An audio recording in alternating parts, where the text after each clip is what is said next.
During the summer of 2003, events in the northeastern United States involving a strange, human-like creature sparked brief local media interest before an apparent blackout was enacted.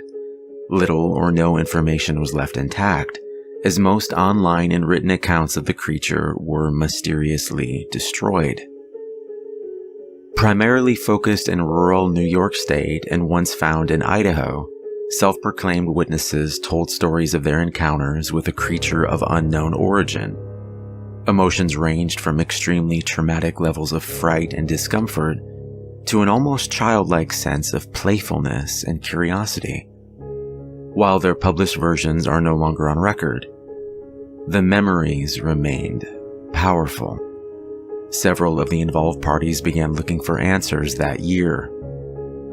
In early 2006, the collaboration had accumulated nearly 24 documents dating between the 12th century and present day, spanning 4 continents.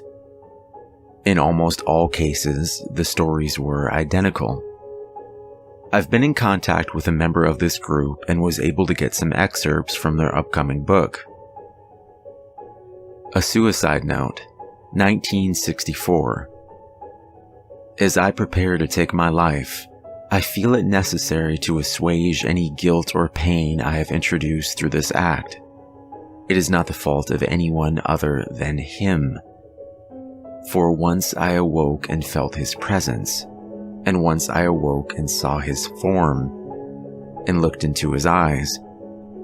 I cannot sleep without fear of what I might next awake to experience. I cannot ever wake. Goodbye. Found in the same wooden box were 2 empty envelopes addressed to William and Rose, and 1 loose personal letter with no envelope. Dearest Linny, I have prayed for you. He spoke your name.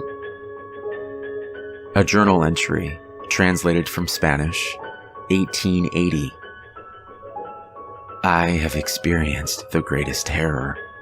I see his eyes when I close mine. They are hollow, black. They saw me and pierced me.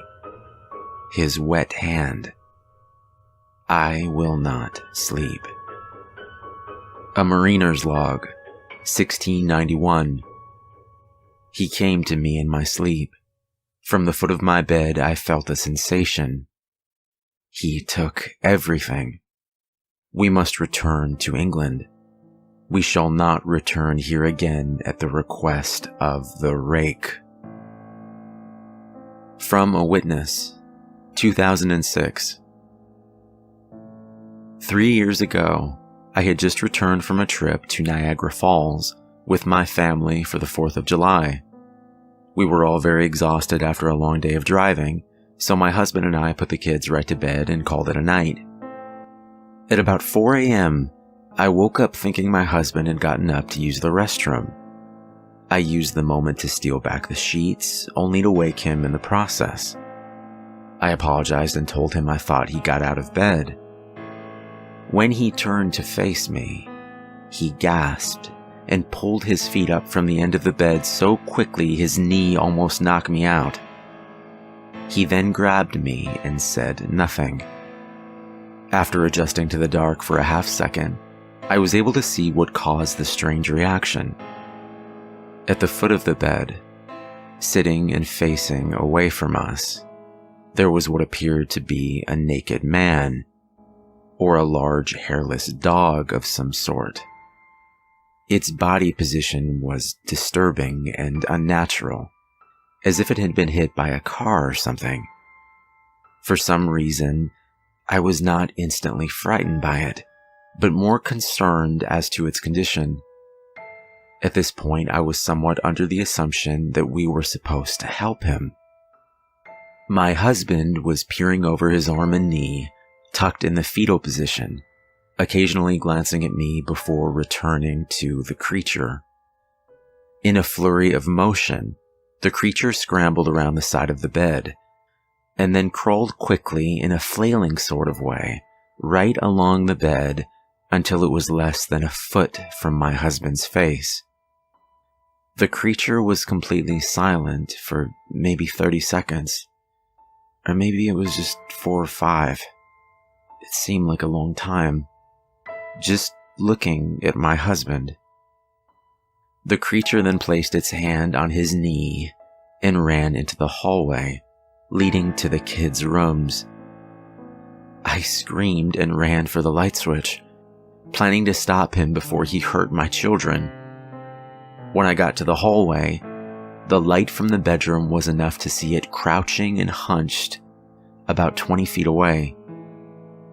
He turned around and looked directly at me, covered in blood. I flipped the switch on the wall and saw my daughter, Clara. The creature ran down the stairs while my husband and I rushed to help our daughter. She was very badly injured and spoke only once more in her short life. She said, "He is the Rake." My husband drove his car into a lake that night while rushing our daughter to the hospital. They didn't survive. Being a small town, news got around pretty quickly. The police were helpful at first, and the local newspaper took a lot of interest as well. However, the story was never published and the local television news never followed up either. For several months, my son Justin and I stayed in a hotel near my parents' house. After we decided to return home, I began looking for answers myself. I eventually located a man in the next town over who had a similar story. We got in contact and began talking about our experiences. He knew of 2 other people in New York who had seen the creature we now referred to as the Rake. It took the 4 of us about 2 solid years of hunting on the internet and writing letters to come up with a small collection of what we believed to be accounts of the Rake. None of them gave any details, history, or follow-up. One journal had an entry involving the creature in its first 3 pages, and never mentioned it again. A ship's log explained nothing of the encounter, saying only that they were told to leave by the Rake. That was the last entry in the log. There were, however, many instances where the creature's visit was one of a series of visits with the same person. Multiple people also mentioned being spoken to, my daughter included. This led us to wonder if the Rake had visited any of us before our last encounter. I set up a digital recorder near my bed and left it running all night every night for 2 weeks. I would tediously scan through the sounds of me rolling around in my bed each day when I woke up.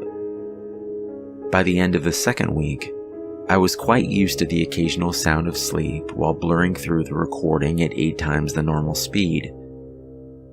On the first day of the 3rd week, I thought I heard something different. What I found was a shrill voice. It was the Rake. I can't listen to it long enough to even begin to transcribe it. I haven't let anyone listen to it yet. All I know is that I've heard it before, and I now believe that it spoke when it was sitting in front of my husband.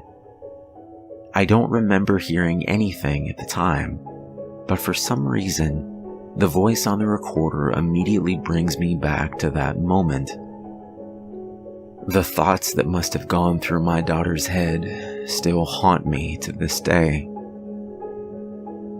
I have not seen the Rake since he has ruined my life, but I know that he has been with me in my room while I slept. I know and I fear that one night I'll wake up and I'll see him staring right back.